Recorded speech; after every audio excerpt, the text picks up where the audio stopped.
দলে দলে মানুষ কিন্তু বেরিয়ে আসছে ইজতেমা ময়দান থেকে, সেটা আমরা কিন্তু পরিষ্কার দেখতে পাচ্ছি। প্রচুর মানুষ বেরিয়ে আসছে ইজতেমা ময়দান থেকে। বন্ধুরা, এই মুহূর্তে আমি উপস্থিত রয়েছি মহেশ্বরপুরের মোড়ে। আর মহেশ্বরপুরের মোড়ে আজকে হচ্ছে শুক্রবার, আর শুক্রবারে নামাজের পর মানুষের বেরিয়ে যাওয়ার হিড়িক দেখতে পাচ্ছি। মানে চতুর্দিক দিয়ে মানুষ কিন্তু বেরিয়ে যাচ্ছে। আমি গোবিন্দপুরের মোড় থেকে এলাম, মানে এই দিক দিয়ে এলাম, এই রাস্তা ধরে এলাম। আর আসার সময় আমি দেখলাম যে ওদিক দিয়েও প্রচুর মানুষ বেরিয়ে যাচ্ছে, আর এখান দিয়েও কিন্তু প্রচুর মানুষ বেরিয়ে যাচ্ছে এবং চতুর্দিকে মানুষের গাড়ি রাখা রয়েছে। তারা যেদিক দিয়ে যারা পারছে, মানে যেদিক দিয়ে যারা প্রবেশ করেছে সেদিক দিয়ে তারা বেরিয়ে যাচ্ছে। তো আজকে শুক্রবারে মানে গত রাত থেকেই আমরা দেখেছি যে এই জায়গায় কিন্তু প্রচুর মানুষ আগে থেকেই ইজতেমা ময়দানে এসে উপস্থিত হয়েছিল।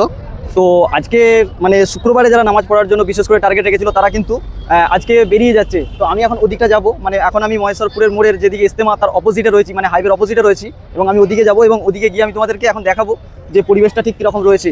তো চলো আমরা একবার ওদিকটা দেখি, তারপরে আমরা ইজতেমা ময়দানের দিকে যাব।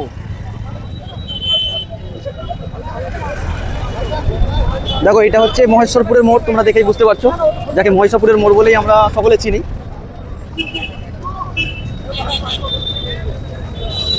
তো এর আগে পর্যন্ত মানে সে সময় আমি এই জায়গায় উপস্থিত ছিলাম না, এর আগে পর্যন্ত কিন্তু এই জায়গাটা পুরোপুরি জ্যামই ছিল, গাড়িতে জ্যাম হয়েছিল প্লাস মানুষের।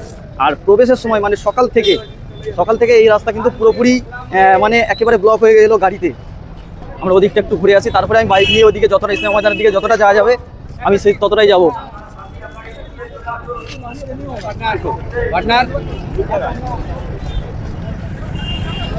দেখো, এই দিকটা হচ্ছে বর্ধমান সাইড, দেখতে পাচ্ছ ওইদিকে প্রচুর গাড়ি, ওইদিকে পার্কিং আছে, ওইদিকে দুটো পার্কিং আছে, বর্ধমান সাইডে দুটো পার্কিং আছে। কি সব পার্কিংগুলো কিন্তু এইদিকে আছে, মানে হাইওয়ের এই পিঠে এইদিকে সমস্ত পার্কিংগুলো এইদিকে আছে।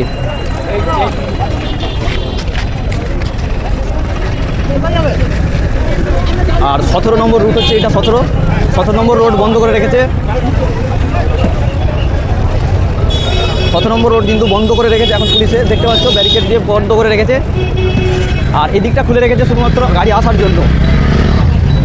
দেখো, এদিকটা খুলে রেখেছে শুধুমাত্র গাড়ি আসার জন্য, আর এদিকটা কিন্তু এখন বন্ধ করা আছে, আমরা যেটা দেখতে পাচ্ছ এইদিকে রাস্তাটা এখন বন্ধ আছে, আর এইদিকে রাস্তাটা এখন আপাতত মানে এদিকে রাস্তাটা খুলে রেখেছে। তার কারণ হচ্ছে এই দিক থেকে গাড়ি বেরিয়ে আসছে, আমরা দেখতে পাচ্ছি।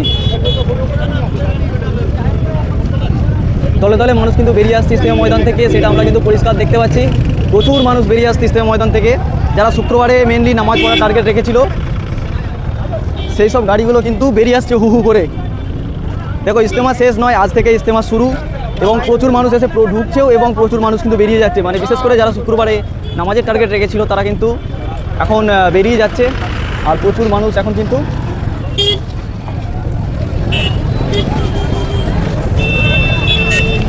এইটাই হচ্ছে মহেশ্বরপুরের মোড়, দেখতে পাচ্ছ মহেশ্বরপুরের মোড়ে সন্ধ্যাবেলার পরিবেশ।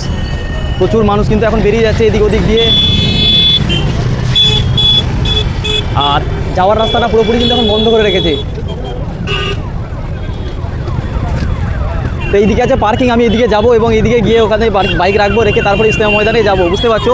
মানে মহেশ্বরপুরের মোড় থেকে গোবিন্দপুরের মোড় দিয়ে ধরবো আমরা, ধরে ওইদিকে আমি যাবো এবং ওইদিকে আমার বাইক রাখবো, রেখে তারপরে আমি আবার ইজতেমা ময়দানে যাবো আজকে সন্ধ্যাবেলা আজকে ইজতেমা ময়দানের পরিবেশটা তোমাদেরকে আবার দেখাবো।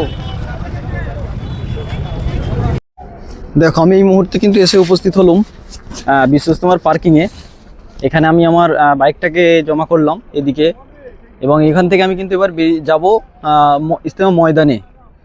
আর যাওয়ার রাস্তা এই যে এইখান দিয়ে রয়েছে, এই দিক দিয়ে রয়েছে, যেটা দিয়ে খুশি যাওয়া যাবে। তো চলো আমরা এবার ইজতেমা ময়দানে গিয়ে পৌঁছাই। বিশ্ব ইজতেমা এখান থেকে মানে বিশ্ব ইজতেমার যে মেন এন্ট্রান্স রয়েছে, যেটা আমি আগের দিনে তোমাদেরকে যে ভিডিওটা দেখিয়েছিলাম, এইখান থেকে বিশ্ব ইজতেমা হাঁটলে পার্কিং থেকে বা এখান থেকে যদি হাঁটি আমরা, তাহলে আমাদেরকে 2 কিলোমিটার হাঁটতে হবে।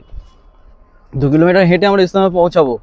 আর আমি জাস্ট তোমাদেরকে একটু আগেই দেখালাম যে রাস্তায় কী হারে মানুষ কিন্তু বেরিয়ে যাচ্ছে, মানে সব যারা শুক্রবারে নামাজ পড়তে এসেছিল তারা কিন্তু দলে দলে বেরিয়ে যাচ্ছে, এবং শুক্রবারে নামাজে প্রচুর ভিড় হয়েছে, আর প্রচুর দূর দূরান্ত থেকে মানুষ এসেও ছিল। চলো, এই রাস্তাটা দিয়ে আমরা এখন গিয়ে উঠবো মেন এন্ট্রান্সে, মেন পথে। আর একটা কথা আমি তোমাদেরকে বলে দিই, সেটা হচ্ছে যে মানে এতদিন পর্যন্ত বা এতক্ষণ পর্যন্ত আমার যে ভিডিওগুলো তোমরা দেখেছো বিশ্ব ইজতেমার, সেই ভিডিওগুলো কিন্তু মানে একটা গোছের মধ্যে ছিল, মানে এক এক জায়গায় শুরু হয়েছে, এক এক জায়গায় শেষ করেছি। কিন্তু এবার থেকে এই 2-3 দিন 4 দিন যে ভিডিওগুলো আমি পোস্ট করব সেগুলো কিন্তু কোনো রকম মানে গোছ থাকতে পারবে না।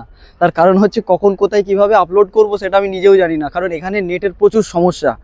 তার কারণে আমি তোমাদেরকে আগে থেকেই বলে দিচ্ছি যে এরপর থেকে তোমরা যে ভিডিওগুলো আমার দেখবে না সেইগুলো হয়তো এরকম হতে পারে যে হঠাৎ করে শেষ হয়ে গেল, আবার হঠাৎ করে এক জায়গায় স্টার্ট হয়ে গেল, এরকম হতে পারে। দেখো দেখতে পাচ্ছ একটা গ্রুপ এসে ঢুকছে ইজতেমা ময়দানে, একদম একটা হাতে কালো পতাকা নিয়েছে, জানি না কেন, হয়তো হতে পারে যে গ্রুপটাকে পুরোপুরি মানে হ্যান্ডেলিং করার জন্য, যে দূর থেকে বুঝতে পারবে যে ওই জায়গায় ওনাদের লোকেরা আছে। তো প্রচুর মানুষ এসে কিন্তু প্রবেশও করছে ময়দানে, যেমন মানুষ বেরিয়ে যাচ্ছে নামাজ পড়ার পর, আবার প্রচুর মানুষ কিন্তু এসে প্রবেশও করছে ময়দানে। আর আমি এখন যে জায়গাটায় রয়েছি এটা হচ্ছে ইজতেমা ময়দানের মেন এন্ট্রান্স, যেটা হাইরোডের সঙ্গে মানে হাইওয়ের সঙ্গে কানেক্ট রয়েছে, NH-19 এর সঙ্গে কানেক্ট রয়েছে।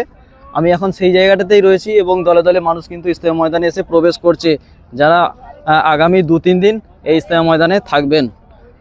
তো আজকে শুক্রবারের নামাজ তো হয়ে গেল, সেটা আমরা দেখেছি কী হারে মানুষ এসেছিল, কী হারে ভিড় হয়েছিল, এবং আগামী যে 3 দিন এখনও রয়েছে ইজতেমা, তো সেই দিনে কেমন পরিবেশ না থাকে সমস্ত আপডেট কিন্তু আমার চ্যানেলে আমি এভাবেই দিতে থাকবো।